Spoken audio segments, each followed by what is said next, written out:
Hello students, how are you all. I hope कि आप सभी बहुत अच्छे होंगे और आप सभी ने जो प्रीवियस चैप्टर है वो अच्छे से कंप्लीट कर लिया होगा।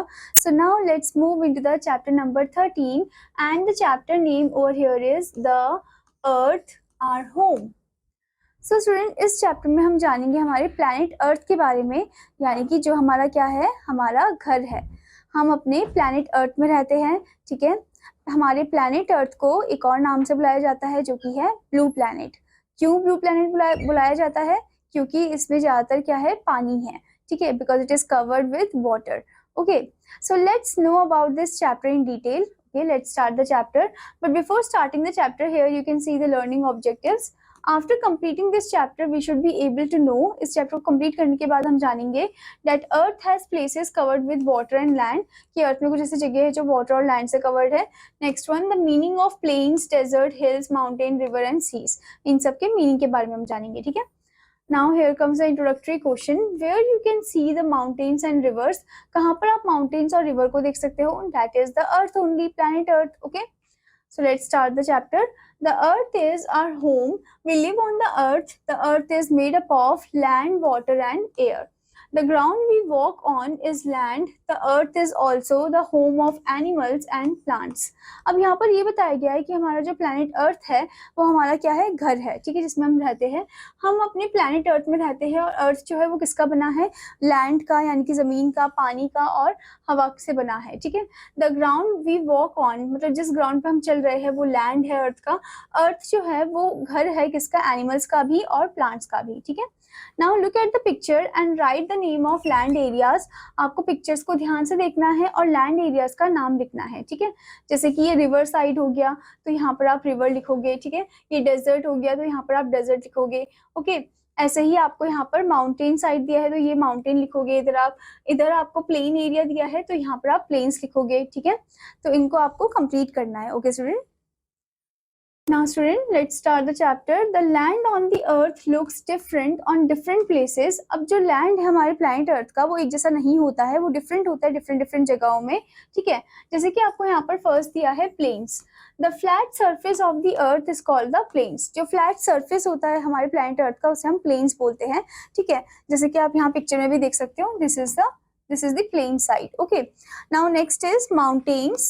In some places the land rises very high. किसी जगह में क्या होता है कि लैंड जो है वो बहुत ऊपर की तरफ उठा हुआ होता है और बहुत ही हाई वो राइज करता है, ठीक है।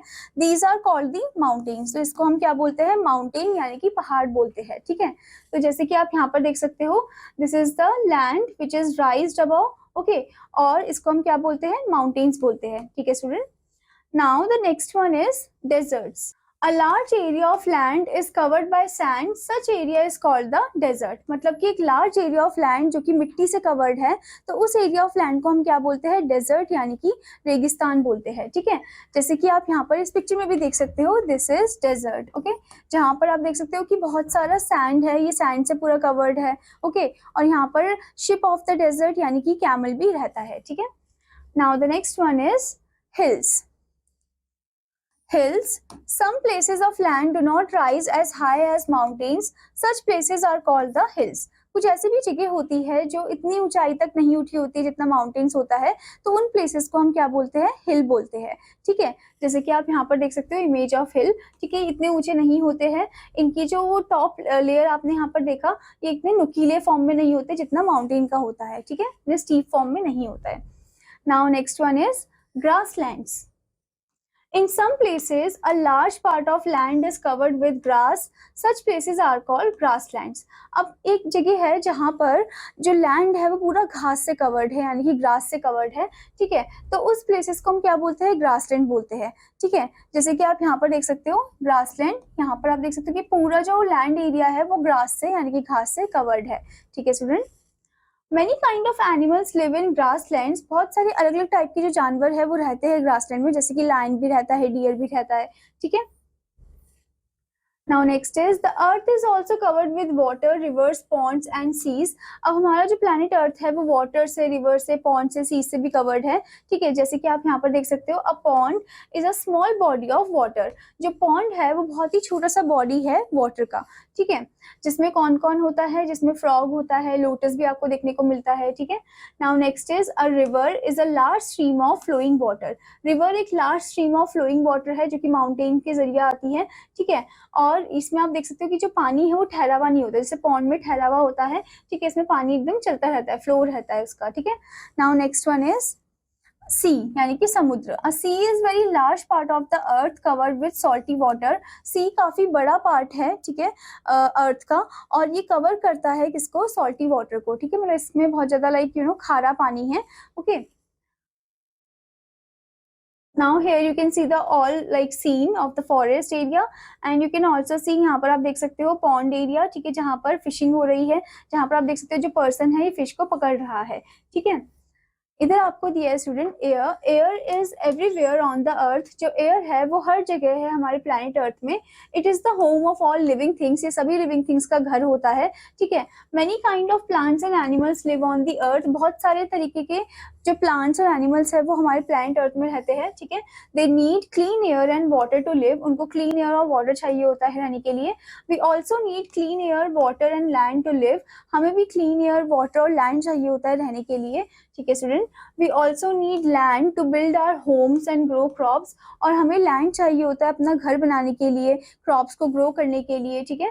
We must learn to take care of the earth and help in keeping the air, water and land clean. तो हमें हमेशा अपने प्लैनेट अर्थ का ध्यान रखना चाहिए और हमेशा मदद करनी चाहिए कि हम अपने प्लैनेट अर्थ को एकदम साफ सुथरा रखें, ठीक है। एयर, वाटर एंड लैंड को एकदम साफ सुथरा रखें, ठीक है। ये हमारी रिस्पॉन्सिबिलिटी है, okay.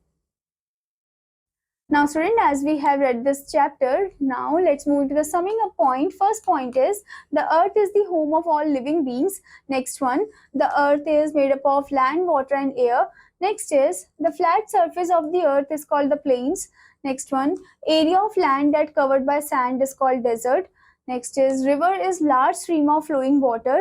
Next one, a sea is a large part of salty water. So I hope student कि आपको ये चैप्टर अच्छे से समझ में आया होगा. Now what you have to do, you have to read this chapter again and also इसकी जो exercises है वो भी अच्छे से complete करनी है. Now I will meet you in another class. Student take care. Bye bye.